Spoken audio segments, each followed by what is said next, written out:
The artwork Dhunbarrbil, place of many seeds ready for grinding, celebrates the native grasses of Uluru in Western New South Wales, Australia.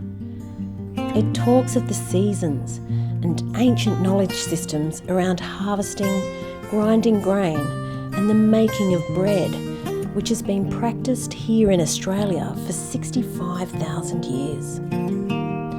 The seeds from kangaroo and wallaby grass that once grew all over Australia were ground on large communal grinding stones to make flour for bread and damper. This artwork honours the many stories which are connected through native Australian grass and grain, and speaks of an inherent understanding of the land and its sustainable management.